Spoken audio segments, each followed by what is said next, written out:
Good evening. I would like to call our Town of Sidney regular council meeting on Monday, April 24th to order at 6 p.m. I am Mayor McNeil Smith, and good evening to colleagues on council. To my far right, Councillor Duck, Councillor Duncan, Councillor Garnett. To my far left, Councillor Novick, Councillor O'Keefe. Councillor Rintoul sends his regrets. He had an urgent family matter this evening. He may be able to join us later this evening. We'll certainly acknowledge him and welcome him to join our meeting if he's able. Good evening to members of staff here in attendance in the chamber, and we may have members of staff participate electronically, and we'll certainly introduce them as they are participating. And good evening to members of the public and our presenters here this evening, and to those who may be watching the live webcast or watching a recording of our meeting at a later date. I'd like to respectfully acknowledge that we're holding our meeting this evening in the territory of the Wasanich Nations. We express our gratitude for their stewardship of these lands and waters for millennia. And I would now, may I have a mover that the agenda be approved as presented? So moved. Second. Moved and seconded. All in favor? Motion carries. Thank you. We'll move to our general public participation period, where we invite members of the public to address council for up to 4 minutes. And at this time, I'll open public participation period and ask if anyone is wishing to address council this evening. I'll call for, please come forward. Please just provide us your name and municipality that you reside in, and there is, as you may know, just a little button to make your mic live there. My name's Gwen Davey. I am a resident of Sidney, and I'm just wondering if the letters that are on the agenda, they're just for information purposes, they're not going to be discussed? So yes, under we have two sections on our agenda. One section is referred to as correspondence, and those items, if they're placed under that section, we don't have any items under that section this evening, would be items that council would discuss and possibly pass a resolution directing staff or otherwise. And then we have correspondence that we receive and is placed under correspondence for information. And that is, it's usually from residents or members of the public who've provided a letter. Our staff have provided a letter of response. And they're placed under this section because, well, for council to be aware of them and to receive them, both the original letter and the staff response. But council members can raise an item from correspondence for information for discussion, and we didn't have a council member do that this evening. okay, it's just my letter's in the second section, so should I ask my questions now or when you get to that section? So we haven't raised that section for that particular discussion? letter and staff response for discussion this evening. Okay. We'll just be passing a motion that actually approves receipt of all 6 pieces of correspondence without speaking to them individually.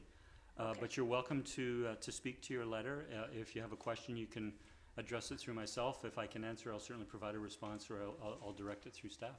Okay, I'm just curious because I sent a letter, well, an email to Sandy, I think it was, and I wanted direction on how to proceed with a new petition because I had never done a petition before, and it was rather padded by some people from Yokohama and whatnot. And anyway, I asked for direction, and I thought that I had given the direction. I stated what it was: petition protesting a sidewalk and bike lane on the north side of Ardwell, and the subject of the petition, protesting the construction and bike lane. Purpose of the petition is to voice our concern. Now, what I put in the body of the voicing of the concerns was what I had as a cover letter, exactly how it was written on the change.org website. I didn't want to change anything because I didn't want there to be any cross-referencing and say, hey, you missed this and you missed that. So I wanted to keep it as it was originally written. It was also stated that that signatures were needed on the, where I have it here. Name, address, and signature of each person who signed the petition. Well, it's an online petition, and it's pretty hard to get signatures. And considering the average age of the residents of Sidney is probably not the best at computers. I know I'm not, and I'm one of the younger ones. I just found that this was a little bit unreasonable. I'm guessing that my petition has been negated basically on technicalities of confirmation and formatting. So I may go through the staff in just a moment, but your original petition did come forward. You presented it as it were, Yeah. and council spoke to the petition, Yep. and then we took a resolution whether to receive that petition, and the council resolution was to not accept it because it didn't meet the guidelines for a petition. Correct. I certainly appreciate that you've followed up by consulting with staff and trying to make it align with those requirements or provisions. But staff have reviewed it, and it doesn't comply with the current provisions. I think I would say on behalf of council that it's certainly registered with members of council the points that you were making, and the fact that this was a petition, and that while there were participants in the petition from far and wide, literally around the globe, that there were certainly a significant number of Sidney residents on the petition, and council deliberated, and I think you'll recall it wasn't a unanimous vote. It was a split vote on whether to receive it as a petition. So. Yeah. I think, I would offer that your points have certainly registered and would be considered in the longer run vis-a-vis our active transportation plan. Okay, so where does it stand now? It just goes into the paperwork kind of thing, or it's? Well, what we mean by the term receive for information is that council have been made aware of your petition and the entire contents of it, and that staff have provided a response, and council is aware of that response as well. Okay. So, I think the process for our active transportation plan has been communicated well in terms of, I think March. There was a date in March. I won't try to quote it for the all public. Yeah, 14th, I think. Public engagement to be Yeah. completed. We had many different opportunities for public engagement, and so staff are now compiling that public engagement. They'll be reviewing it. They'll be providing a staff report to council, but all of the original communication will be coming forward to council, and at that time we will be considering the recommendations that are in that active transportation plan. Before we decide to approve it or move it forward further. And members of the public will have an opportunity at our public council meetings, just as this evening, to speak further if they have particular points of the active transportation plan they want to speak to. Yeah, okay. The reason is because, like I said, I'd never done a petition before. I wrote for guidance. I thought that I'd fulfilled the necessary request from Sandy. And I would hate for the wishes of 226 people to be negated because I didn't dot the I's or cross the T's or something like that. So, but anyway. Yeah, just one point of clarification, the staff may wish to add. And I did purge it. All the people that are on there are only from Sidney. No, and we do appreciate taking the time to do that. But local government, the Sidney municipality or any other local government in the province, has to. Its processes are specified by the Local Government Act and the Community Charter, which does speak to that, and we have policies and procedures, and that's how, we arrived at both the council decision and the follow-up staff decision. Okay, is it going to be kept as a matter of public record? It is. These documents will be. Because the whole thing is on there, everything's on there, so. No, it was, our agenda was published last Thursday, and it was on the agenda, and it will be a part of the record of the minutes. Okay, great, thank you. Okay, thanks for coming forward.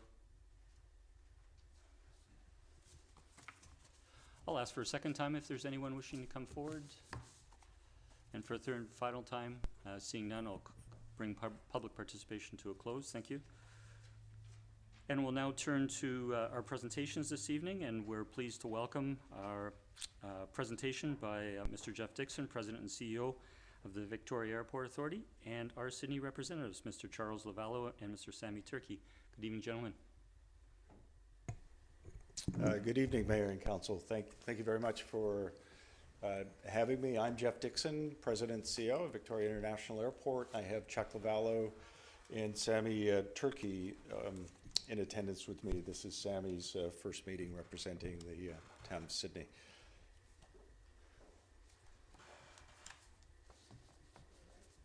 Yeah, and try. There we go. So just looking back over 2022, just a couple things I'd like to point out, sort of showing how we're diverse to a certain degree in how we manage our business. We were named one of BC's top 100 employers, the most financially efficient airport in North America, under 5 million passengers. We were voted by Airport Council International as having the best new retail concept with Victoria Distillers locally here. And 4VI, formerly Tourism Vancouver Island, recognized Victoria International Airport for the accessibility work we've done with the Rick Hansen Foundation and awarded us for social responsibility. So it shows quite a diverse approach to how we're approaching our overall business. Just quickly, very challenging as we recover from the pandemic. The aviation industry was one of the hardest hit. You can see we fared quite well. I put a number of peer airports across the board, and you can see we're number 2 in the country in terms of overall recovery at 77% of 2019 volumes, Kelowna leading the way, and the other airports you can see on the screen. In terms of our route network, we have quite a ways to go to get back to where we were. We have very good nonstop service throughout the country to the major cities. There really isn't any, you could argue, potentially Halifax for nonstop service or perhaps into Regina and Saskatoon, but the major markets are very well covered. You can see where it gets very thin is in the United States, and we used to have a very robust program into Mexico with up to 7 destinations. That's being pulled back to 2. We think that will be coming back in reasonably short order, but we have a ways to go. If I look at seats, if there's a silver lining looking forward, the green bars are what capacity is with the seats of all the different airlines flying into YYJ this summer. And as you start to look at June, July through October, there's about a 12% increase overall in flight capacity. So that's a good news story. And if I had to design what a route map would look like out of YYJ going forward, you'd see a number of US markets, restored San Francisco, new service into LA, potentially Denver, restoring service to Vegas and Phoenix, building a couple of the markets domestically and then expanding back to once where we were in the Caribbean and Mexico and reintroducing Hawaii service. So that's fairly ambitious as we look forward. I think one of the biggest opportunities for us, and I expect they'll be starting service, if not later this year, in 2024, is Porter Airlines. And they're a brand new upstart. Well, they're not new. They've been flying out of Billy Bishop in downtown Toronto for many years with Q400 nonstop flights throughout Eastern Canada and the Eastern United States. They're going to buy up to 40 of these Embraer 175 aircraft, which are 132 seats, 2 abreast, and they have the range, the perfect range and efficiency to fly to markets like Victoria.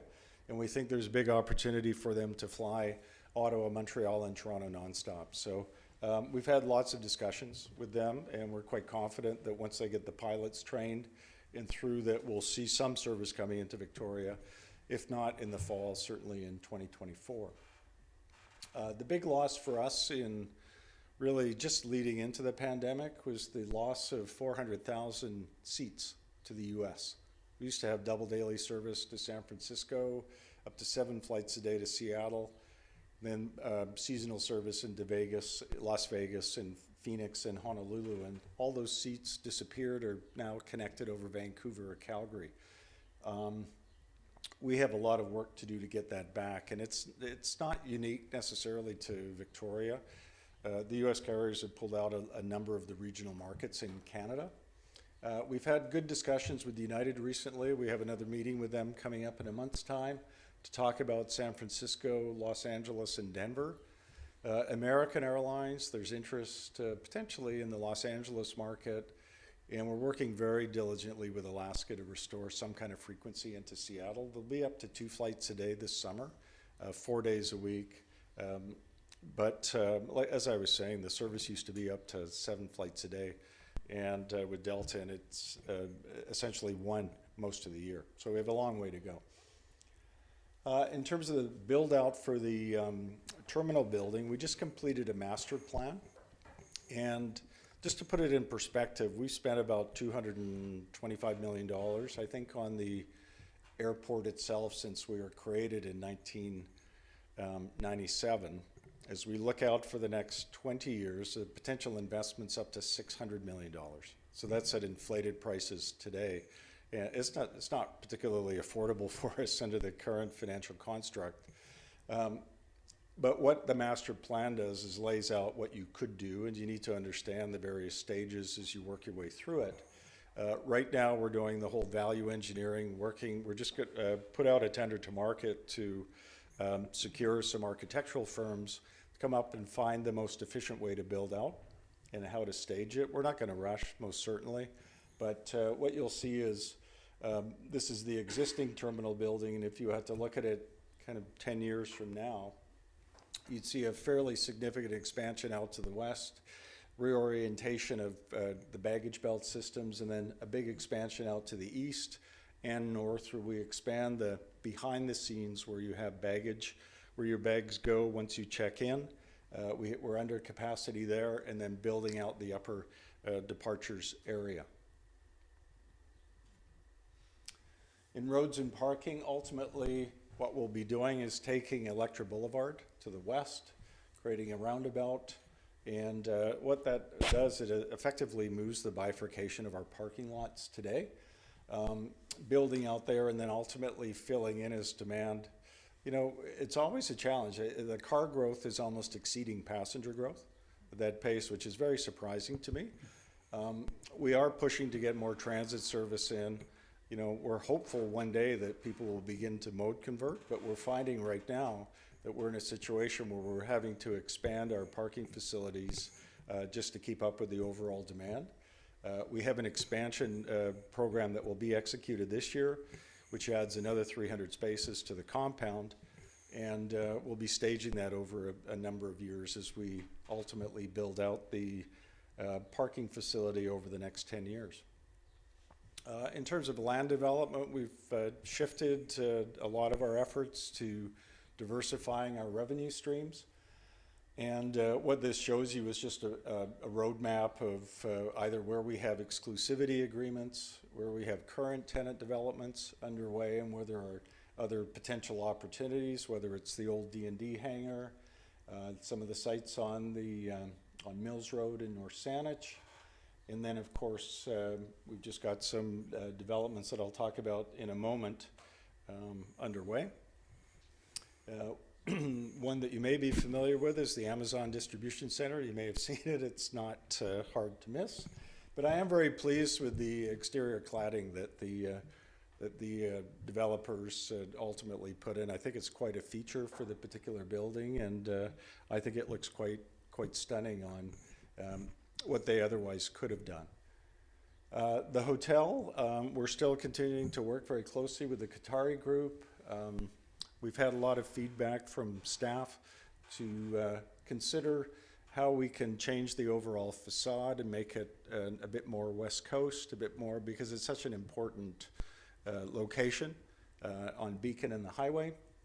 And we've been working, and that's why I would say things have slowed down a little bit.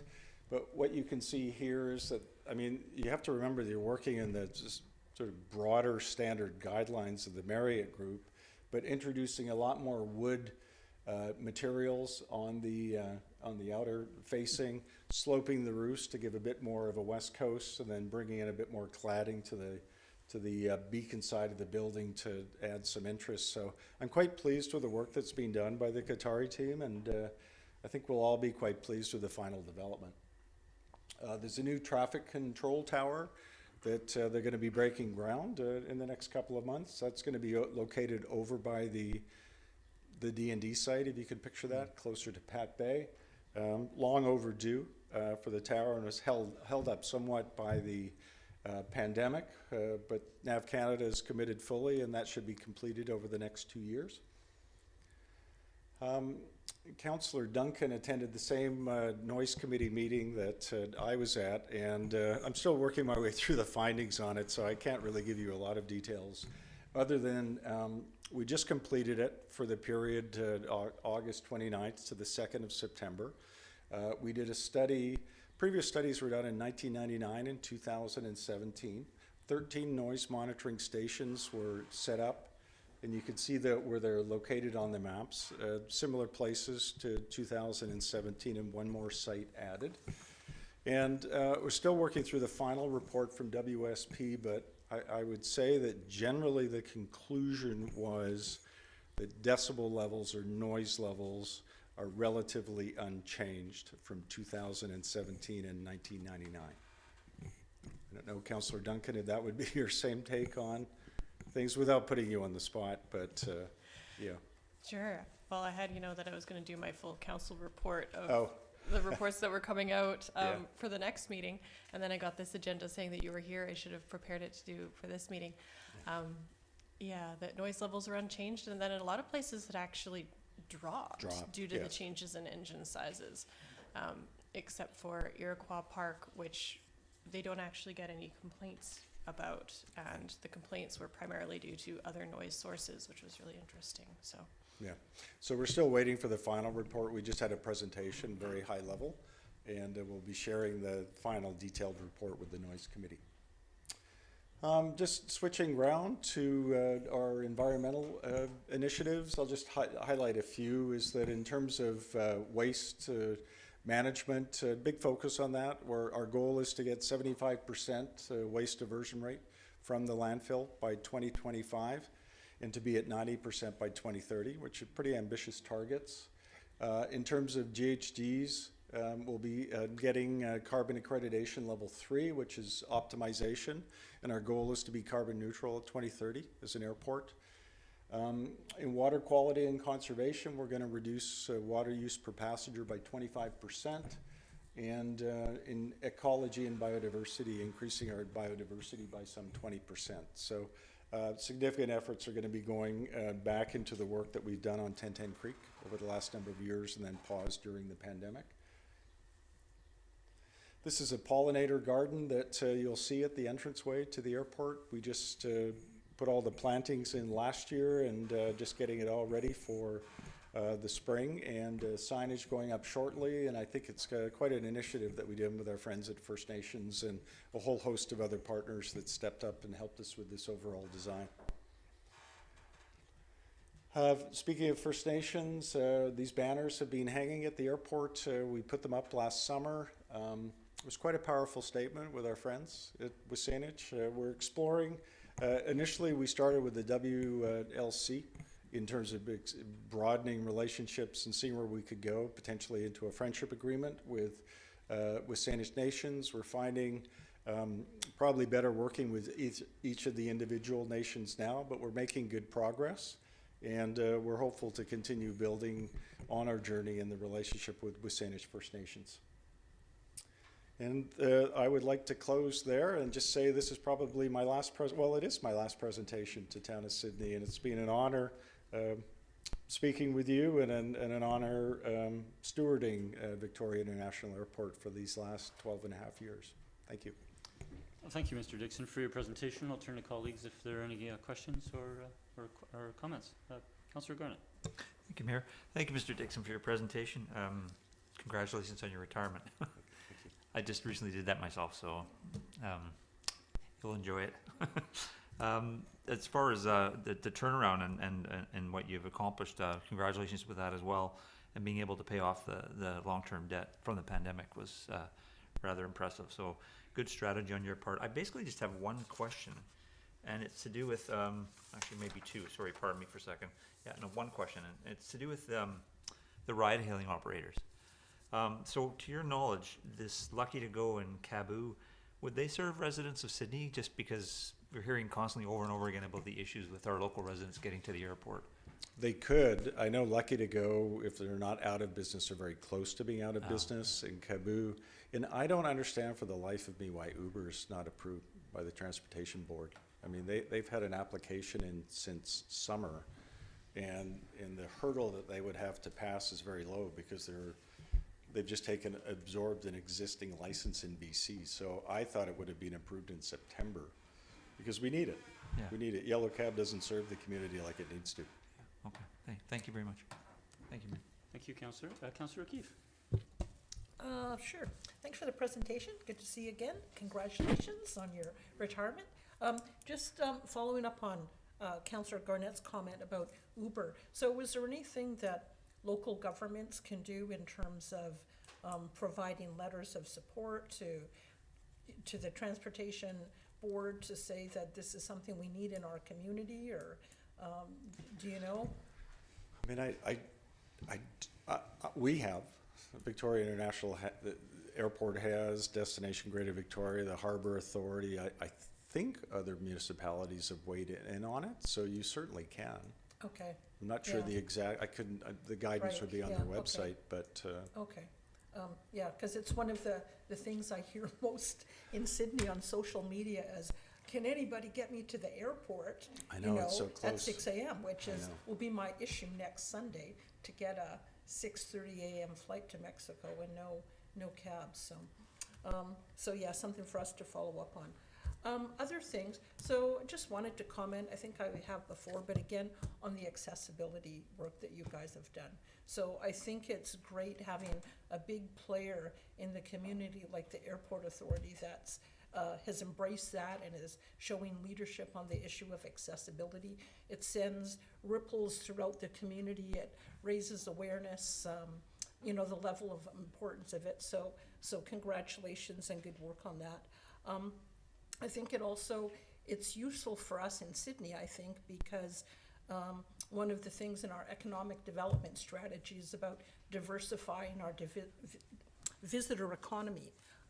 And one of the niche markets that Destination BC has identified is accessible tourism, which I think we're well suited for. So having your airport, and one of the few accessible airports in the country, I think positions us well for that. So thanks for that. Also, sort of on that note and related to the hotel, I understand that they are going to have some accessible units in there. But I think, based on what I've heard from people in our accessibility community, there's a few other added features that they could incorporate. I think those have been submitted, so I hope that you'll be kind of taking a close look at some of those sorts of things. yes, certainly. Yeah. And then just one question. So the federal strike that's going on now, do you anticipate that will impact flights or operations at the airport or at all? I mean, it's difficult to predict. The CATSA, the screeners, a different union here, it's not PSAC. Victoria International Airport workers are PSAC, but in speaking with the union executive in Vancouver, they've signaled to us that there shouldn't be any impact to the airports. Okay. So are airports normally considered essential services in regards to? They are, but there's still a right to picket. Okay, Yeah. right. Great. Okay, thanks very much. Thanks, Councillor O'Keefe. I'll turn to Councillor Duck. Thank you, Mr. Dickson, for that great presentation. Just a quick question, because I know that YYJ punches well above its weight. What are the comparable airports in that category where you were best in the $5 million passenger category? Yeah, I used to know who all the winners were from around the world, but I know that there were 2 airports in Switzerland. I mean, it was all over. There was European airports globally on this. I don't know who came second and third in North America because they only publish the winner, which in North America. But I know some of the other airports are Singapore, Seoul, Hong Kong. YVR was a past winner. Yeah, there's a number. Yeah, it's quite good. It was nice company to see. And what we appreciate with it, it's all quantitative analysis done by the business school, Embry-Riddle, in partnership with its School of Business in Geneva. And they take grad students and take all the data from all the airports globally and crunch it through their models. And that's how it comes out, as opposed to some awards are a little more subjective that you might apply for or something. This is all quantitative. Well, congratulations and thank you. Thank you, Councillor Duck. Seeing no other speakers, I'll take a moment to thank you very much for the presentation. And I just have one question, and that is whether it's the Victoria Airport Authority or the airlines themselves tracking the different types of customers, passengers, leisure, business, and how does that compare, you know, pre-pandemic and how it's recovering to this point? Yeah, I think the answer is they're both doing it. I've seen the numbers at about 60% in terms of overall business traveler, like it's almost half of what it was. I think that's been replaced by workers leaving the workforce to a certain extent and replaced by Teams and Zoom and people finding the efficiencies there. So I think it's going to take a while for us to truly understand. Whereas in the United States, I think it's about only 20% or so has declined in business travel. It's a very tale of two very different markets. And has the leisure market, tourism market rebounded to pre-pandemic levels, or is it closely approaching? It's very close. Some airports in the country are close to 100%. I think we're going to be at 100% throughout this summer. Oh, that's great.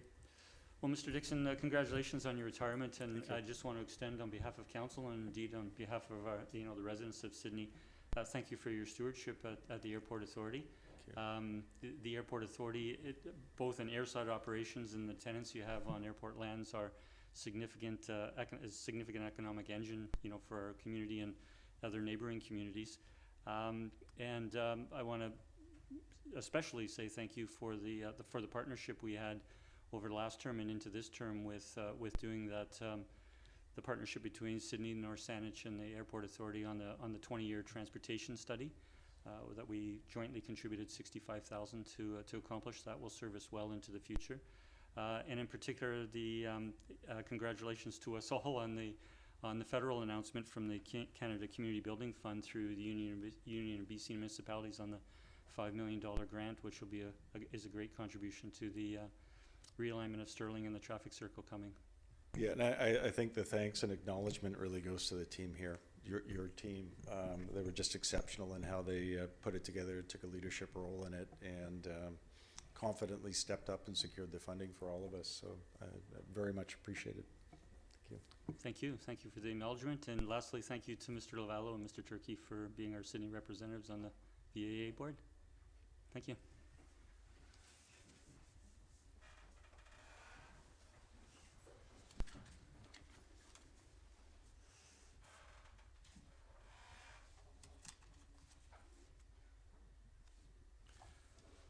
We'll next turn to Section 5, which is bylaws, and we have... Sorry, Mayor. I think we need to receive the report for information first. Yes, if we could have a motion to receive. So moved. Second. Moved and seconded. Any discussion? Seeing none, all in favor? Motion carries unanimous. Thank you. Thank you, Councillor Garnett. Turning to bylaws, under Section 5, the first we have this evening is bylaw number 2249, the Council Code of Conduct, and I'll turn to Mr. Humboldt for an introduction, please. Thank you, Mr. Mayor.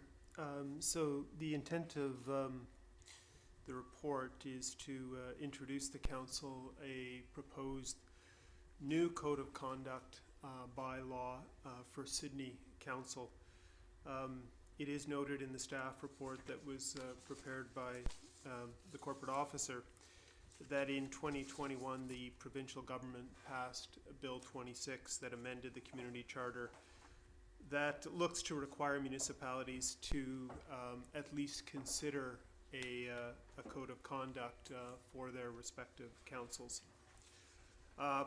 So that Bill 26 was passed, and pursuant to the amended charter, council is required now to consider developing a new code of conduct for council members, or to review a current code of conduct. So for Sidney, since we don't have a pre-existing code, it's before council to consider now a new code of conduct. And certainly councils are only required to consider it, and if they choose not to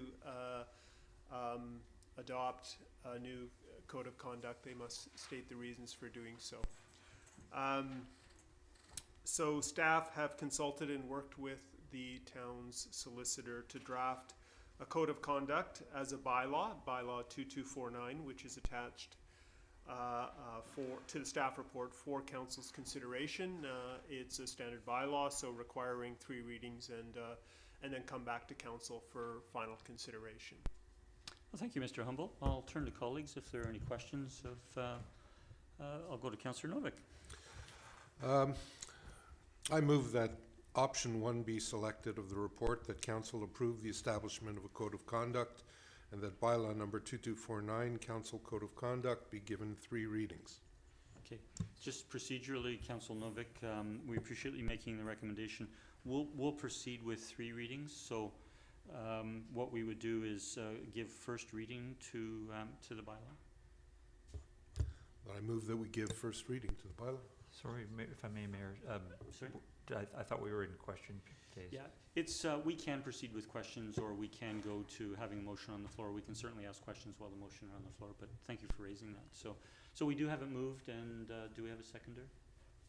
Second? We have it moved and seconded. We normally have discussion at second reading, so I'll call the question on introducing at first reading. All in favor? Okay, that motion carries, and I will turn for a motion for second reading, please. I'll move that we give this bylaw 2249 second reading. Second? We have it moved and seconded, so now it's just time for discussion or any questions. I'll turn to Councillor Garnett. Sorry, Mayor, I didn't have it. I just wanted to make sure that there were people that might have had. No, absolutely. Are there any discussion from colleagues? Seeing none, I do have one. If I actually have an amendment to propose. It's a small wording change, and it is on page 2 of the draft bylaw under general conduct. It is clause number 10. The clause currently reads: council members shall not engage with others, including residents, staff, committee members, or other council members, in a manner, and it continues from there. The amendment I would make is that we change the term residents to members of the public. And so I move that, and do we have a second? Second? We have it moved and seconded. I just think the term members of the public more broadly captures those that we interact with as council members. It is commonly referred to, when we use the term residents, that anybody in the municipality coming forward who has an interest in the community can be referred to as a resident, but we also have the strict definition of resident to those who are living, have their residence in Sidney. So, any further discussion?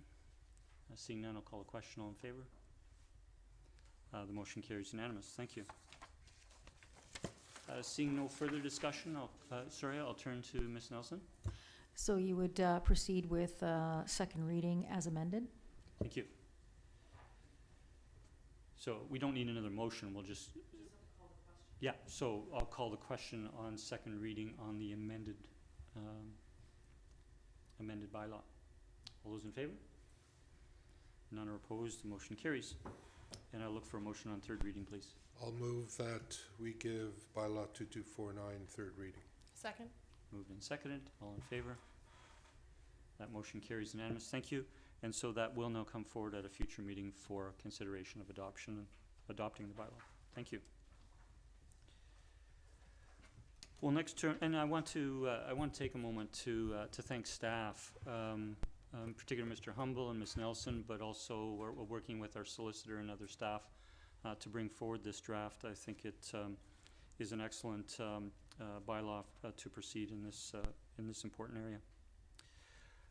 So I'm moving to 5B now, which is bylaw number 2250, noise control bylaw amendment number 4, to amend the bylaw regarding events, construction, and heat pumps And I'll turn to Ms. Clary for an introduction, please. Good evening.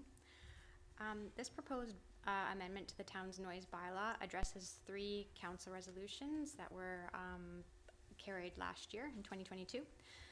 The first one is related to events. This was actually brought forward from staff because we do receive between 80 and 100 event applications annually. So it's a lot of time for staff to process all of those. And our current bylaw does not allow for amplification for even minor events within the town of Sidney. So amending the bylaw would give staff the authority to waive certain sections of the bylaw for small events that are amateur in nature. Anything that would be questionable would still come forward to council, or larger events as well. Staff did add a line about filming applications as well, because we do receive a number of those annually too, and sometimes they ask for amplification. In those situations, the filming companies are often working very closely with businesses and affected residents, so that would be a consideration when approving that type of permit. The second resolution is dealing with heat pump noise. There have been numerous applications come forward to council in the past year or so relating to heat pump locations in the property. Staff reviewed a number of bylaws locally and found that 55 decibels was pretty standard for a daytime sound level and 45 for a nighttime sound level. So those were the levels that we included in our bylaw. Those are also recommended levels. In the staff report, I mentioned that staff did receive a consultant, did hire a consultant to review a heat pump that was a town-owned heat pump last year, and those were the levels recommended in that consultant's report as well. Something important to note about heat pumps is staff are not trained noise experts or acoustic experts, and if we were to go and collect noise levels at a property line, it wouldn't be admissible in court because we don't calibrate our machines. We don't have that expertise in-house, so we would, the bylaw, right, as written, the proposed bylaw as written does require the complainant to hire a third-party consultant to collect that data, and that would just allow the process to happen much more easily.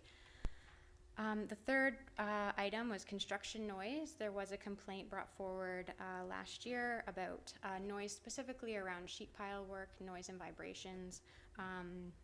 So staff did discuss this with several other municipalities in the region, and we found that Langford had a good example bylaw that we could kind of use and adopt as our own.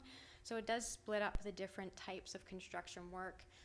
The hours for standard construction will remain unchanged for Sidney. Sidney does have more restrictive hours than several other municipalities in the region already, just for standard construction. But the bylaw, if adopted as amended, would reduce the hours significantly for noisy construction, like rock blasting, sheet piling, that sort of thing. We don't see this too often, but there are occasions that come up, and this would address those. And I'm here if you have any other questions. Thank you, Ms. Clary. I'll turn to colleagues. I'll first go to Councillor Garnett and then to Councillor Novick. Thank you, Mayor. Through you to staff, appreciate the work done on this. I have one question regarding the construction noise part of the bylaw, and it pertains mostly to the rock breaking, blasting, and pile driving. Is it possible, I don't know if it would need to be within the bylaw, that we could have developers have to advise neighbors that this activity is going to take place? And the only reason I bring that up is because of the petition we saw last year, and I happen to know somebody who lived in the building next door and weren't aware of it and actually thought an earthquake was happening. So I just think if people at least have the opportunity to get out of their homes when it's potentially going to happen, as opposed to being woken up or shocked or surprised, depending on what shifts they're working, I think that might be more amenable to the community. Through to Councillor Garnett, there are different regulations for rock blasting than sheet piling, and sheet piling was the particular operation happening. We could recommend that as developments come forward, but there are different provincial regulations for the two operations. Okay. Yeah. Thank you. Thank you. Thank you. Thank you, Councillor Garnett. Councillor Novick. Thank you, Mr. Chair, and through you to Ms. Cleary. I have some concerns about the decibel ratings for heat pump. How does the heat pump know whether it's daytime or nighttime when it comes on? Through to Councillor Novak, that would be up to the operator and where it was installed. There are things that can be done to, minimize the noise impact to the neighboring properties. I find that bizarre. I have a heat pump, it's relatively new, it's a year old. I set the thermostat, if it's cold it goes on, if it's hot it comes off. In the winter time, in the summer it's the reverse. If it's too hot, heat pump comes on, if it's too cold, it turns off. I have no knowledge or any controls or anything that would adjust the or attenuate the sound at different times of the day. So I'm not sure how that would be enforced. Through to Councillor Novak, again, we would ask that the complainant actually hire a third-party contractor to do it, but I do hear you, your heat pump comes on and it comes on, but it would really be up to the operator. If someone did have a heat pump that was too noisy to meet the nighttime, they may have to only operate it during the day, or they may have to do some other noise mitigation measures to prevent. The thing is, the sound would be measured at property line where it could be received by a neighboring property. It's not right against the heat pump, so people can do things to mitigate that noise level in between the two properties. But I do hear you. We could just go with one level through the day and night, but these are industry best practices for daytime and nighttime noise. So it would be challenging to just set a lower number because we wanted to go with the lower one for daytime when it's not reasonable. Like a normal conversation is like 55 decibels. So that's just something to keep in mind. The other thing too is as we move more into a heat pump type of economy where it becomes the de facto standard for most new builds, the size of the home will dictate the size of the heat pump compressor and thus the noise emanating from it. It is on a scale, and larger homes will have larger heat pumps, which will produce larger noise levels. I'm not sure that this one-size-fits-all approach is going to stand us in good stead over time. That's my concern. Thank you, Councillor Novak, and thank you, staff, for the answer. I understand, the point being made. I think just for some experience with a neighbor is that there was, I think it might have been during the heat dome, where the temperature did not go down very much at night. It was a very high temperature overnight. And my wife and I happened to notice that the heat pump for the neighbor was on much longer than usual because it had to, it would have to be on longer to modify the temperature and that sort of thing. So I think having the lower requirement, for the overnight, it kind of sets a base standard it's important that it be at that level at that time, and that if for some reason a neighbor did complain and measurements were taken and mitigation was required, then it would meet that important criteria. And it's going to be even warmer during the day, but people may be less sensitive to the day and that sort of thing. So I kind of looked at it, when I saw this, I kind of looked at it, okay, what is it at the nighttime? Because that's probably where there would be most concerns with neighboring residents. And I'm pleased that, that was the staff recommendation and that there was comparables done, with other municipalities and their more, and their fuller bylaws that they've had in place for some time. I'll turn to other colleagues. So, Councillor O'Keefe. Thank you. A couple questions through you to staff regarding heat pumps and then on the construction things. So my recollection on this is, so we wanted to mitigate this issue with the noise, and I guess what I have a bit of concern about is that we're putting the onus on the poor neighbor who has to listen to a loud heat pump, and that they're going to have to spend $3,000 to go get an official piece of paper to say this is too loud. So I suspect we'll probably get less complaints because people will not want to invest that perhaps. I'm wondering, I was looking to have sort of more focus on the upfront, and I'm wondering, is that coming in the zoning bylaw or the building regulation where we would be specifying in, I don't know where the appropriate place for it to be is, but to tell people up front who are, whether it's developers or homeowners, telling them up front, if you're gonna put in a heat pump, it has to be this type. It has to have lower than so many decibels. If it's within a certain amount of feet from the property line, it has to be on a pad that absorbs the town. I think we had talked about that. And there seemed to be other mitigating measures in terms of barriers and stuff. So I'm wondering, is that going to be part of this as well?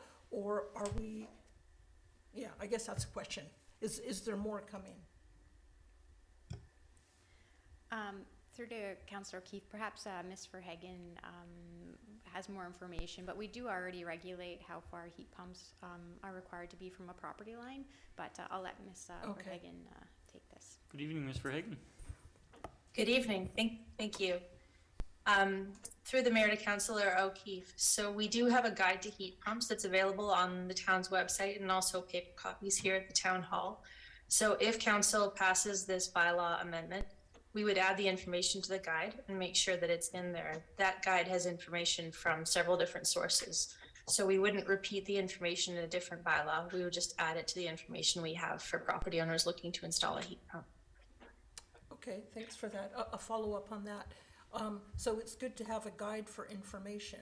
I'm wondering, is there a fine if they, I guess what I'm concerned about is that on one hand, we're charging a property owner $3,000 to file a complaint.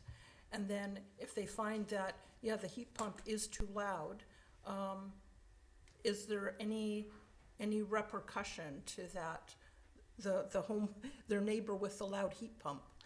I'm just going to interject if I might, Councillor O'Keefe. I think I heard you say we charge the resident $3,000. We're not charging.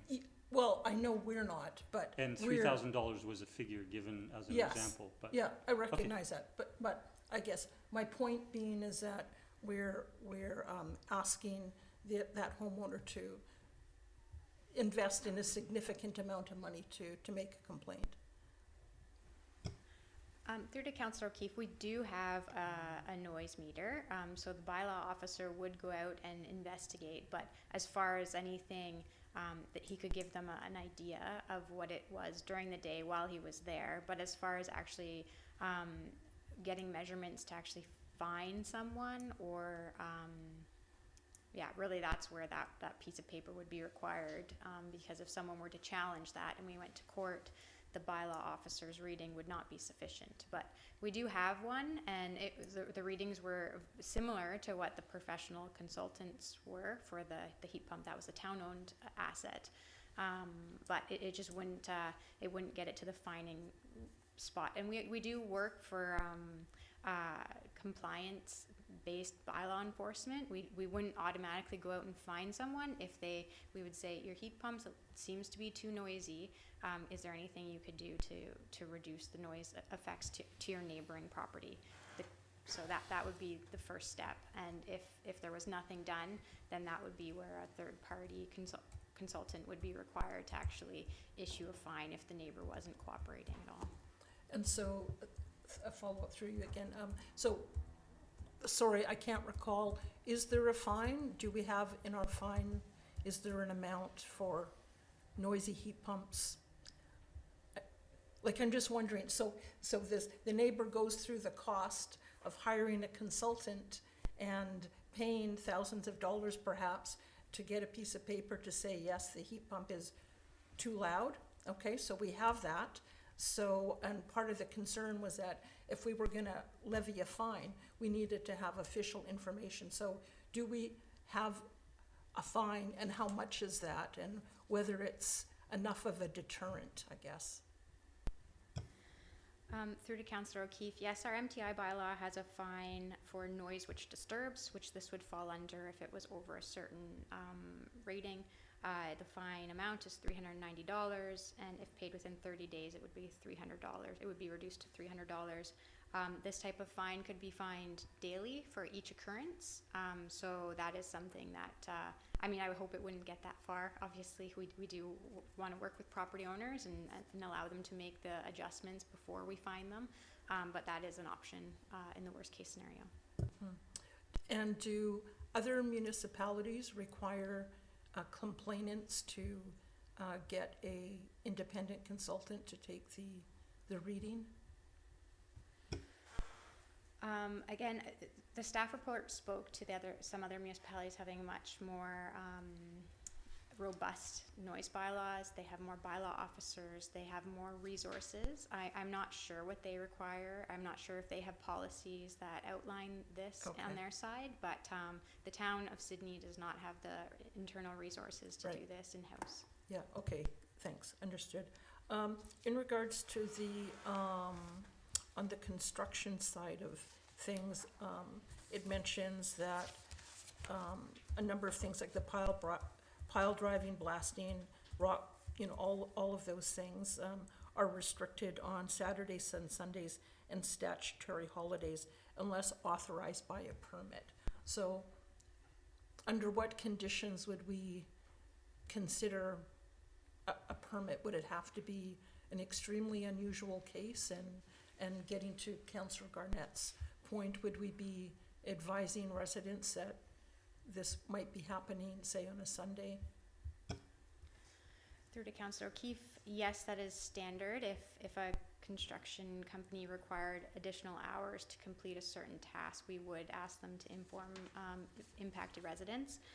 This would be for something, this type of work would be if something urgent, like, for example, they need to complete some construction before a fish window closes, and this was the only time they could do it. Otherwise, they had to wait until the following year to complete it. So it'd be for, unique work that can't happen at other times. Right, okay, thanks. That's all, thank you. Thank you, Councillor O'Keefe. And so, seeing no further questions, we can proceed with 3 separate readings of this bylaw. I'll move that bylaw number 2250, noise control amendment number 4, be given first reading. Second. Moved and seconded. All in favor? Motion carries. I'll move second reading. Second. Second. Any discussion? Councillor O'Keefe. Thank you. Currently, I don't think I'm in favor of this section in regards to requiring homeowners to hire a consultant in advance. And I totally understand staff's point that we don't have the resources to be going out and doing these things. However, I'm concerned that asking homeowners that are already having to deal with the noise of a neighbor's heat pump. Councillor O'Keefe, you're motivating for a change to the for an amendment to the bylaw. So I would suggest that you actually propose an amendment, put an amendment on the floor to test that amendment, and you can motivate for that. I'm motivating right now to say why I disagree with the bylaw. I'm not proposing an amendment at this time. I'm interested to hear what my colleagues say. And I'm not proposing an amendment at this time because I'm not sure what alternatives might be available. So I'll just leave it at that. No, you're free to continue if you wish. I accept your rationale. Yeah, and so I guess recognizing that staff have limitations, I understand that, but I'm also concerned about residents having to hire at a significant cost just to file a complaint. So as I say, I'm not sure. I'm open to suggestions on how we might get around that or mitigate that. But for that reason, I'm not in favor of the bylaw as proposed. Thank you. Thank you, Councillor O'Keefe. I'll turn to colleagues. I'll turn to Councillor Novick. Thank you, Mr. Mayor. I have similar problems with this bylaw, especially the area around heat pumps. During my colleague's conversation, I did some very quick research, and 3 top branded heat pumps. Only one model in a group of about 15 or 20 that I looked at had decibel levels below 45, which is the nighttime minimum in this proposed bylaw. Most of them had operating sound levels at 60 decibels and up. I know this is measured at the property line, but one of the things that we're doing right now is making smaller lots and allowing variances to people who have been ordered to not put their heat pumps within the existing setbacks. So there are a lot of heat pumps that are very close to the property line. So I'm concerned that we're creating a situation here that the average, and I use the term average guardedly, that the average citizen building a house simply cannot respect with all efforts possible. I also object to the idea of putting the entire onus on a complainant. I mean, typically when a citizen has a complaint about something that there is a bylaw about, it's the town's responsibility to look into it and see if the complaint is justified.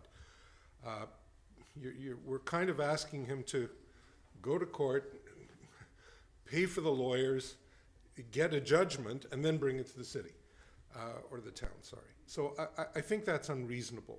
So maybe I can make an amendment by stating that, or maybe this isn't the right time for amendment, but I certainly don't like it as it's written now. So I'll leave it at that for the moment. We may amend it later.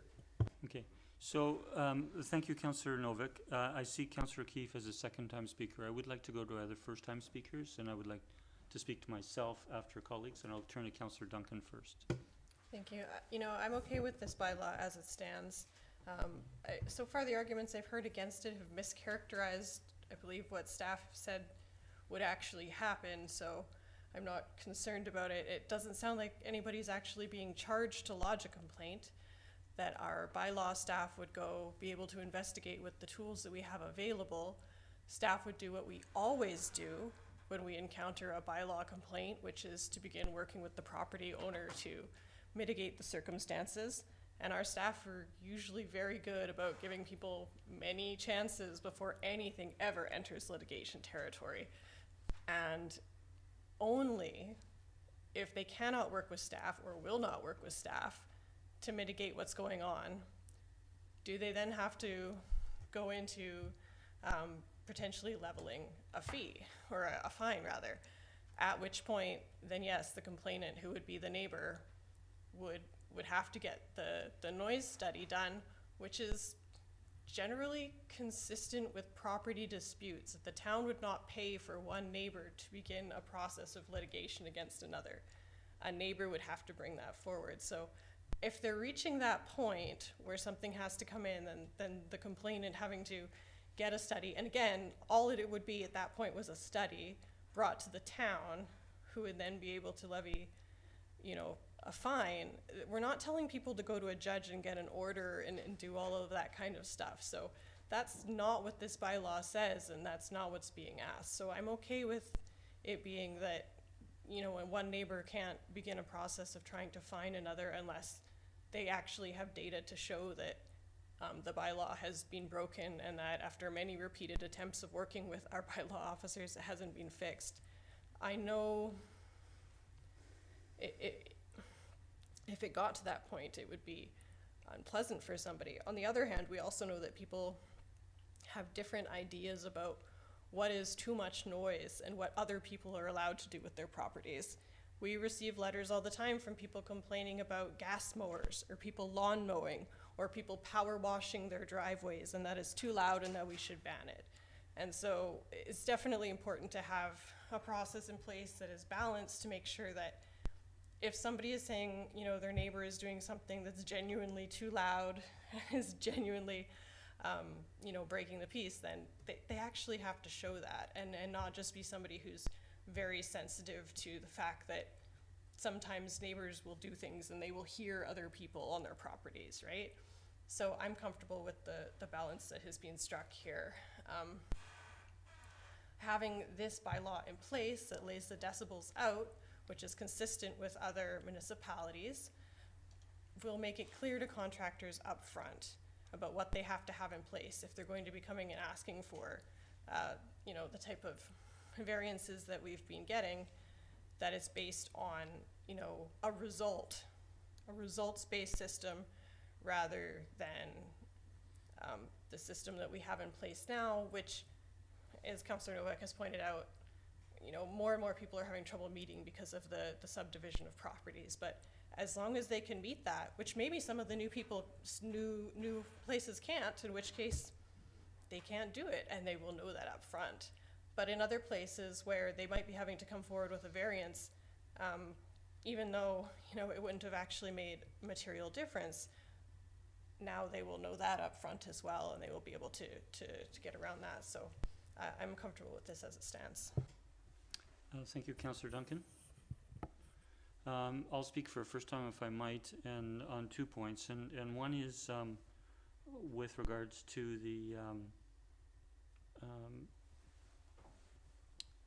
heat pump noise complaints, and that is what I've heard from staff, and I think what council appreciates since we began serving, is that our bylaw enforcement is very progressive.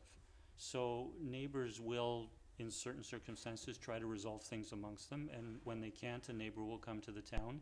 It doesn't cost the neighbor anything to come to the town, to consult with staff, and for staff to go out and investigate the situation, and to have a discussion with both parties, and hopefully try to resolve it in an amicable basis. Staff are not showing up with their fine booklet saying this has to be done. It's a progressive approach, and I think a reasonable approach that the town takes. And I think we're using litigation in a couple of different senses here. I think what the staff have indicated in the report and in the verbal part of their presentation is that if, after a number of attempts to resolve it amicably, that the town will have used its particular meter to provide some information. It's indicated that the town's equipment may not be the most reliable. And that if the town was to start imposing a fine, and I can't remember the exact figure, something under $400 a day, that certainly the resident who is being charged that fine may contest that legally, and that it should be professional data available if it was to progress that far. So I'm, Councillor Duncan, you use the term balance. I think this is a balanced approach within that section of these bylaw amendments. To speak to the, with regards to the decibel levels and manufacturer ratings and that sort of thing, I happened, when this first came before council, because of variance requests that came to council, read the municipality of Saanach's noise bylaw, which is very comprehensive, and they've had in place. I spoke with elected representatives there, and it's been in place for some time. Is that the levels that staff are recommending are consistent with other municipalities. And the thing is that while a piece of equipment, this heat pump, will have a decibel rating, its decibel level is going to be impacted by how it's installed, by what the circumstances are by which it's installed. And so the construction company, or the person doing the changes to the or making the changes to have the installation of the heat pump, will be aware of these factors, and there can be mitigating factors to the installation of the heat pump to reduce its noise change. I just give a personal example. Our neighbor, my wife and I felt that the heat pump was getting louder gradually over time. And we thought, it was the heat dome and that sort of thing. But then it continued after that. Well, the neighbor was very amicable. He went and had it tested, and the bearing started to wear. And so he had the bearing changed, and now we don't hear it anymore.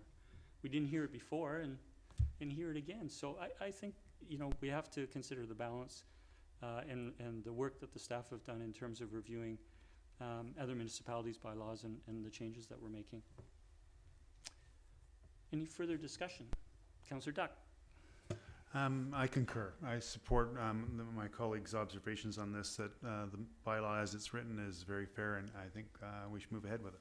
Thank you. Seeing no further discussion, Councillor O'Keefe. Sorry, I meant to turn to you before calling the question. Yeah, thank you. So the bylaw doesn't say that there's going to be this progressive approach. It says that anybody who wants to make a complaint has to have a report done. So it says complainants are required to submit a report from a qualified acoustic consultant. So Could I just take that? Sure, Thank you yeah, for raising okay. that. Can I just pose it as a question through staff? In terms of, I made a description of how a resident might bring something forward to staff to ask questions. Can staff kind of expand on that? So the way you described it was very accurate. Residents are still able to come and complain to the bylaw officer. They would go and investigate, and if this isn't written in our bylaw, it's hard to get someone to do this. If we needed to, if we had to get to a point, if we were at a point where we actually needed that professional consultant, if it's not written in our bylaw, we have no way of requiring someone to do that. So that's why it is written the way it is. It's not going to be the first step all the time. A heat pump complaint comes in. There are also some people, as Councillor Duncan alluded to, some people are just more sensitive and they may not necessarily believe town staff when we're talking to them about noise levels. And so to get this third party is also beneficial in that sense as well. So yes, we won't always require someone to do this. We would go and investigate first, but if it got to a point where we needed it, we need this in the bylaw to require that. Councillor O'Keefe? yeah, okay, so I understand that. I guess what I'm just concerned is a resident looking at what's the process or a policy about heat pumps, and that they'll say, oh, I've got to go get a report. But what you're saying is that you would tell them if they happen to call up that that's not required. Through to Councillor Keith. Again, it all depends on the circumstance. It depends how far it's gone already. We would do the Okay. initial investigation without requiring this. We wouldn't just not investigate because they don't have a third-party consultant.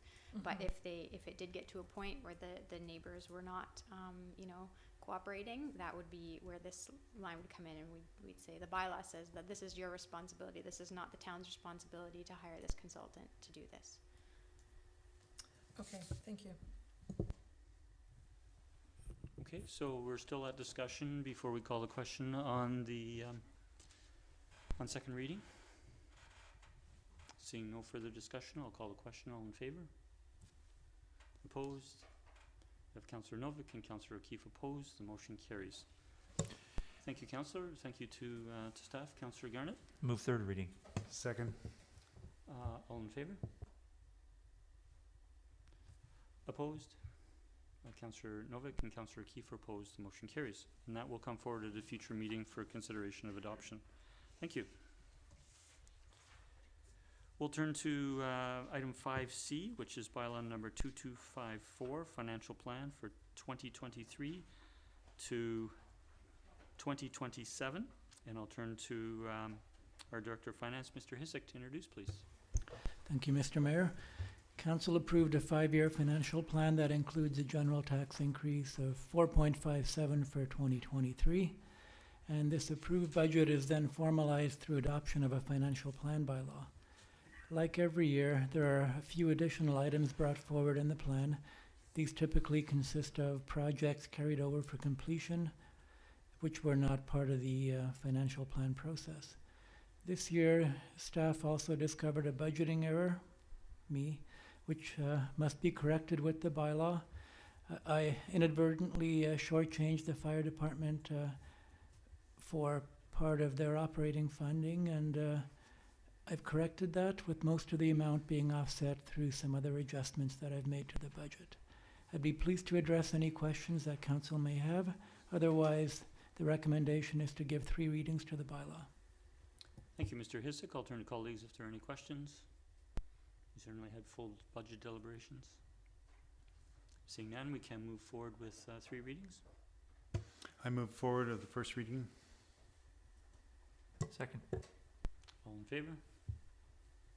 Motion carries unanimous. Move second reading. Second. Any discussion? Seeing none, all in favor? The motion carries unanimous. I move third reading. Second. All in favor? The motion carries unanimous, and that will come forward for adoption at a future meeting. And we'll turn to 5D, which is bylaw number 2255, the 2023 tax rate bylaw, and I'll turn to Mr. Hisik again. Thank you again, Mr. Mayor. With the budget for the year now set, a tax rates bylaw is required to ensure we bring in the required operating revenue to fund that financial plan. The bylaw before you sets the tax rates not only for the town, but several other jurisdictions as well.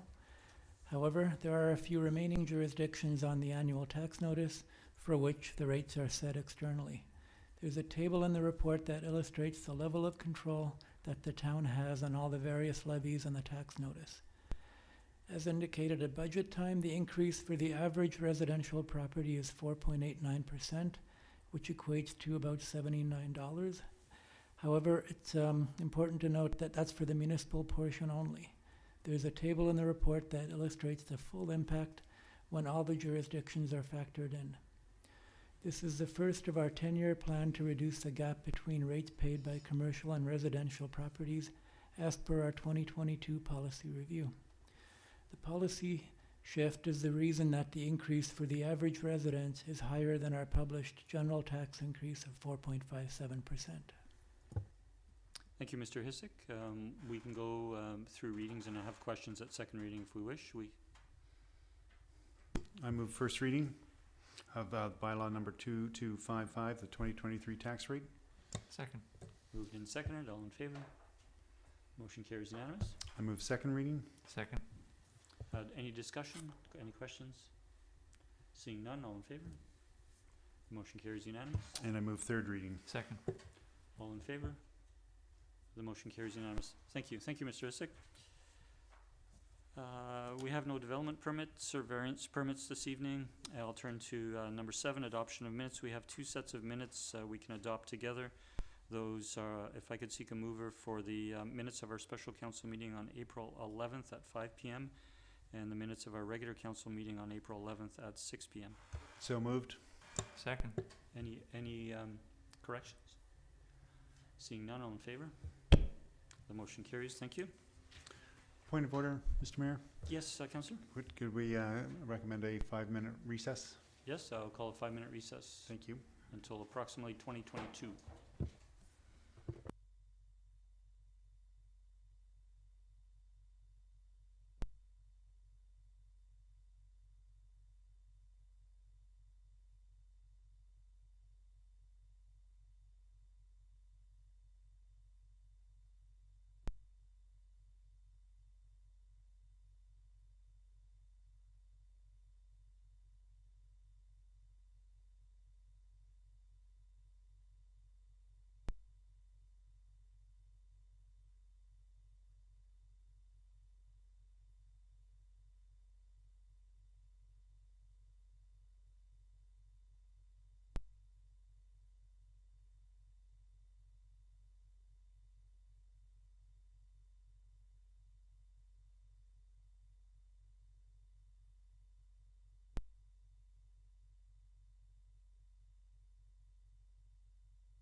Okay, we'll reconvene our meeting.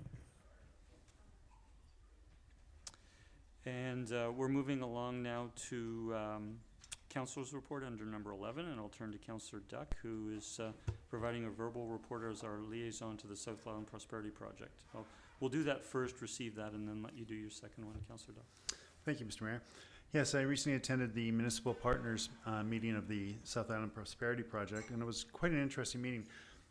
We had a presentation from Pacific Can, and just to help people understand what that was formerly known as Western Diversification Fund. And so now they've reestablished as Pacific Can, and this is across the country relative to federal funding. And we have our own office on Vancouver Island and the Central Coast, which will be much more focused on supporting efforts here. And specifically, they'll be focusing on community economic development. So that's a welcome information to that. The other parts of the meeting that were interesting is that the South Island Prosperity Project has now completely established two of its pillars, the Indigenous Prosperity Center and the Center for Ocean Applied Sustainable Technologies, and those are both in place with executive directors and moving forward. And they announced the third pillar of that, which will be community economies, which will be formed very shortly and headed up by Dallas Gillison, who's already currently with the South Island Pacific Prosperity Project Partnership. So it was a good information to see the direction they're going. The other part is coming out of that will be their next sort of promotional campaign and marketing for this area, this region, the South Island area, which will be named Victoria Rising. And it was quite, if you get a chance when it is released, it's a great presentation. And I do need to acknowledge Councillor O'Keefe as contribution to this, because both her and myself had the opportunity to review the community profile for Sidney and give some good direction on that. And so this program will overview Victoria, being the greater Capital Regional District, but also have community profiles of each of the communities and organizations that participate in it. So I look forward to seeing this, and I think it's a great opportunity to attract new businesses to this region, and then they can drill down to the community they want to take part in and see. And it looks very, very encouraging to see what they're doing, and I look forward to the continued work. That's all for that. Thank you, Councillor Duck. If we get a motion to receive. So moved. Second. Moved and seconded by Councillor O'Keefe. Any discussion or questions of Councillor Duck? Seeing none, all in favor? Motion carries. Councillor Duck, would you like us to proceed with your verbal report for the Peninsula Streams and Shorelines? Yes, so I recently attended their open house on the Mermaid Creek Salt Marsh restoration. I can't speak highly enough of Peninsula Streams and Shorelines. They've done an exemplary job of putting this package together and getting the appropriate funding in place. But beyond that, and just engaging the community, informing the community of the process they're going through, I was really, I find remarkable in the information they're doing. And yes, they're getting some pushback from neighbors in the area, but I think the outcome will be very successful. Certainly the research they've done, that if nothing's done, we've already lost 75% of the salt marsh, we'll lose the rest. And that's in part due to changing climate, but also into hard shorelines in terms of rock walls and that sort of thing. But I just want to compliment them on their work to engage the community. It's a big project. It's going to certainly cause some changes on Roberts Bay and Mermaid Creek, but I think to the better. And I think you'll see an interesting new shoreline growing there. So I thought that was a very worthwhile project they're doing. Thank you. Thank you, Councillor Duck. If we could have a motion to receive. So moved. Second. Moved and seconded. Any discussion or questions? Seeing none. Oh, Councillor Novak. Sorry. All in favor? Motion carries. Thank you. Thank you, Councillor Duck. And we'll turn to committee reports. And the first is, I'll turn to Councillor O'Keefe, our council representative on the Saanich Peninsula Accessibility Advisory Committee. I'll move receipt of the minutes for information.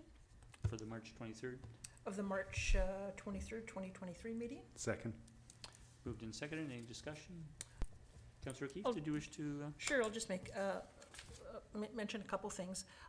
One thing I'd like to comment on about SPAC so far is that it's encouraging to see the amount of sharing and synergy that's happening between the three municipalities as we discuss some of these issues. Playgrounds have become a big one, and so Panorama has done already quite a bit of research on accessible playgrounds, so it's good to have them at the table. So when North Saanich was talking about their Jubilee Park and whether wood engineered chips are accessible or not, you know, Panorama has got some information on that, and just the amount of research that goes into looking into different types of accessible play equipment and how much it costs. So it's good that that information is being captured, and that'll be available for our town staff as well to tap into if they would like to do that. They were also talking about looking at, when they're planning their playgrounds, comparing notes in terms of the different types of accessible play structures that are in each park. So at Jubilee Park, they're gonna have some sort of accessible play structure, and they might share that with Sidney and Panorama and Central Saanich to say, hey, we're doing this special swing over here. So when you guys do your accessible feature in your park, maybe you might wanna pick something different. So there's a number of different things in our community. So I think it's neat to see that. There was a request that came forward from Central Saanich Police wanting to join the committee. Committee members had a number of questions about the scope of that and what that would involve, and the mechanics of that, and staff at the time were unable to, they didn't have the answer to those questions. So that will go back to Central Saanich. They'll come back with some additional information, and then we'll consider that at the next back meeting in May. And I'll leave it at that unless there's questions. Thank you, Councillor O'Keefe. Seeing no questions, the motion on the floor to receive those minutes, I'll call all in favor. Motion carries unanimous. Thank you. Thank you, Councillor O'Keefe. And now in Councillor Rintoul is our liaison to the Advisory Planning Commission. Councillor Duck is the alternate. I'll turn to Councillor Duck this evening regarding the Advisory Planning Commission meeting of April 18th. Yes, I'd like to move that the minutes of the Advisory Planning Commission meeting of April 18th, 2023 be received for information. Second. Moved and seconded. Any discussion? Seeing none, all in favor? Motion carries unanimous. And there were recommendations from that meeting? Yes, and I'd like to move the recommendation development permit application number DP 100837 and development variance permit application number DV 100322 at 9824 5th Street to renovate a two-story building for commercial uses, additional floor space on the second story, and alteration of the exterior facade, and requests for variances to reduce number of vehicle parking spaces and loading spaces. And the recommendation is that, number one, that owners and tenants in the occupation of the property within 75 meters, 246 feet of 9824 5th Street be notified regarding development variance permit application number DV 100322 to relax the minimum required off-street parking spaces and commercial loading space, and that any written correspondence be received be forwarded to council at the time of consideration of approval of the variance. And two, that development permit application number DP 100837 to permit the interior and exterior renovation of an existing building for the property of 9824 5th Street be brought before council for consideration of approval if council authorizes the issuance of the development variance permit. I'll second the motion. It's moved and seconded. Any discussion? Councillor Duck.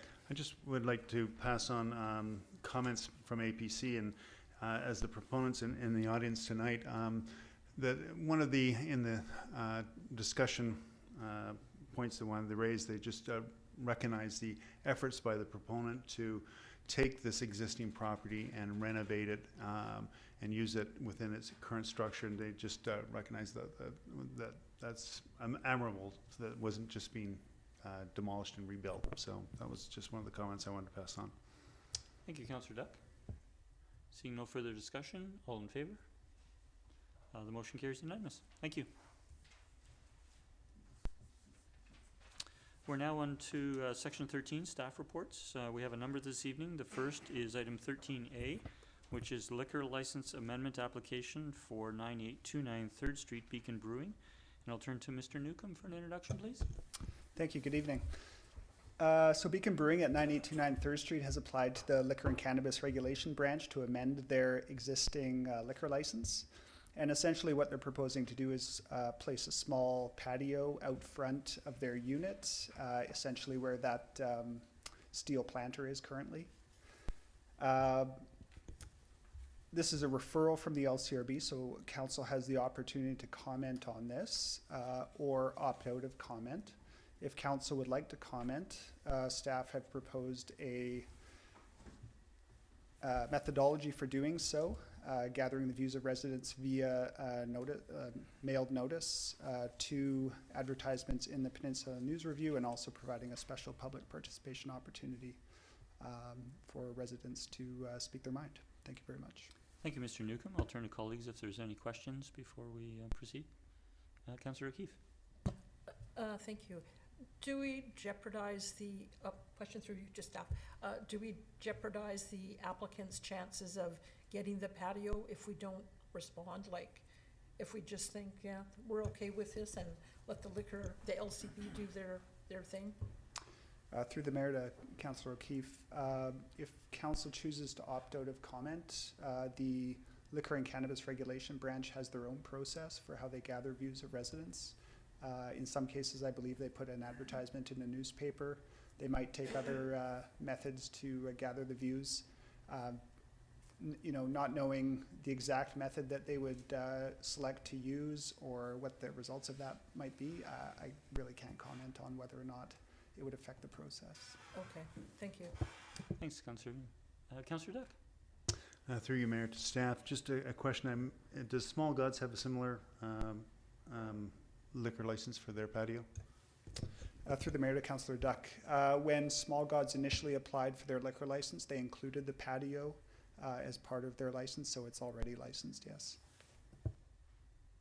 Thank you, Councillor Duck. Seeing no further questions, we do have a staff recommendation. I'll move the recommendation, number 1, that staff proceed to gather the views of residents regarding the proposed addition of an outdoor patio space to the applicant's manufacturer license and lounge area endorsement for 9829 3rd Street, Beacon Brewing, and report back to council with the results. 2, that the methods, you want to do one at a time or all at once? All at once is good. Okay. 2, that the methods used to gather residents' views include the following, and then any written correspondence received be forwarded to council for consideration.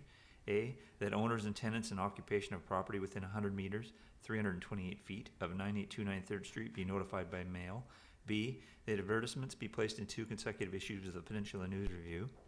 And 3, that council provide a special public participation opportunity at the council meeting where the public may speak to the proposal. Second. We haven't moved and seconded. I'll turn to the mover. You wish to motivate it, to the seconder? Any discussion? Seeing none, all in favor? Motion carries unanimous. Thank you. And so now we're at item 13B, which is the tender award for the Beacon West Roundabout. And I'll turn to Mr. Hissick for an introduction, please. Thank you, Mr. Mayor. The purpose here is to recommend award of the construction contract for the Beacon Avenue West Roundabout to the low bidder C1 Excavating Limited. As mentioned earlier, the town's grant application for the project on behalf of the 3 funding partners was recently approved and will be getting $5 million towards the cost of this project. The grant will bring the net cost of the project to well within the project budget, even with the high bids received, which were a reflection of the continuing construction market. The maximum estimated net cost of the project is now less than $2.6 million, whereas funding has been approved up to $6.4 million. Staff are hopeful that the original 40-40-20 cost-sharing split for the project will apply, and we are awaiting confirmation. But as a worst case, Sidney's share will be just under $1.18 million. A separate report and recommendation on how the town should fund our portion will be brought forward to council at a later date, prior to any commitment to borrowing funds under our adopted borrowing bylaw. Thank you, Mr. Hissick. Are there any questions before we move to the staff recommendation? I'll turn to Councillor Garnett. Thank you, Mayor. A comment and then a quick question. I also wanted to, I know Mr. Dickson made comment earlier appreciation to staff. I had some reservations about this in finance from day one, and very appreciative of the $5 million from the federal government, but also staff's due diligence to go after this. I've spoken in the past about how important it is to have people that not only know where to find grants, but know how to write them and be successful. And I think the town is very fortunate to have the staff we do. This is saving us probably a couple of $1 million possibly in the end. And so I can't emphasize enough just how important this is and the great work that was done by your staff to accomplish this. The brief question I have is just more or less a comfort level. The contingencies that are quoted in the document are a little less than they had been before in terms of percentages. So I'm wondering, just want to make sure that staff is comfortable with these particular numbers going forward. Thank you, Councillor Garnett. The contingency is lower because we have firm bids now and there are far less uncertainties. So we are comfortable, and the airport is looking to reduce scope where possible. Great. Thank you very much. Thank you, Mayor. Thank you, Councillor Garnett. Seeing no further questions, I look for a mover of the staff recommendation. Sorry, could you read the recommendation in? Sure. The recommendation is that the construction contract for Beacon West Roundabout project be awarded to C1 Excavating Limited. Second. Moved and seconded. Any discussion? Seeing none, I'll call the question. All in favor? Motion carries unanimous. Thank you. We're now down to item 13C, which is amendment to policy DV-010, the street vending on public property. And I'll turn to Mr. Newcomb for an introduction, please. Thank you. So this proposed amendment stems from a council resolution of last May. And essentially what it would do is allow staff, basically me, the authority to renew street vending licenses, so vending that takes place on public property. As council knows, you are the approving authority for those. They come to council initially. Currently, they need to be renewed annually by council. And this amendment would allow staff to renew those, provided that there's no change in scope in terms of operation or number of trucks or things like that. So it'd essentially be exactly the same license being renewed again. Thank you. Thank you, Mr. Newcomb. Any questions from colleagues? Seeing none, if we could have a motion on the staff recommendation. I'll move the recommendation that policy DV-010 for street vending on public property, the amendments be approved. So, seconded. Moved by Councillor Duck, seconded by Councillor Novick. Any discussion? Seeing none, all in favor? The motion carries unanimous. Thank you. We're now down to 13D, which is the 2023 UBCM Asset Management Planning Grant. Turn to Ms. Clary for an introduction, please. Thank you, Mr. Mayor. So this report is to gain authority to apply for a UBCM Asset Management Planning Grant. This is for the third and final phase of the town's asset management planning process, which was a 3-year program for the water supply, for the town's water supply system. We have been successful in a couple grants so far that we've applied to for the asset management program, so we're hopeful that this will also offset the costs further. Thank you, Ms. Clary. I'll turn to colleagues if there are any questions. Seeing none, if we could have a motion of the recommendation. I'll move the recommendation that staff be authorized to apply for the UBCM's 2023 Asset Management Planning Program funding for the development of the Water Network Asset Management Plan and provide grant management if successful. I'll second it. Any discussion? Just want to thank staff for identifying this opportunity, and I'll call the question. All in favor? Motion carries unanimous. And lastly, under staff report under 13E, we have the monthly building report for March 2023. Move receive for information. Second. Moved and seconded. Any discussion? Seeing none, all in favor? And that motion carries unanimous. Thank you. We have no items under correspondence, but we do have the 6 items under correspondence for information. I would look for a motion to receive. I move that the 6 items of correspondence for information be received. Second. Moved and seconded. All in favor? Motion carries. Thank you. And we have no notices of motion this evening, but we do have a motion to go in camera. I'll turn to Councillor Garnett. I'll move that it is in the opinion of council that the public interest requires that persons other than members of the council and officers be excluded from the meeting to consider confidential matters respecting personnel, employee relations, personal information of an individual being considered for an appointment, and consideration of information being held in confidence relating to negotiations between the town and the provincial government, pursuant to sections 90.1A and E and 90.2B of the Community Charter, and that council continue the meeting in closed session.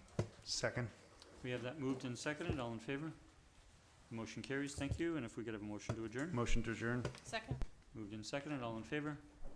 Motion carries. We are adjourned. We will reconvene for in camera in 5 minutes, please.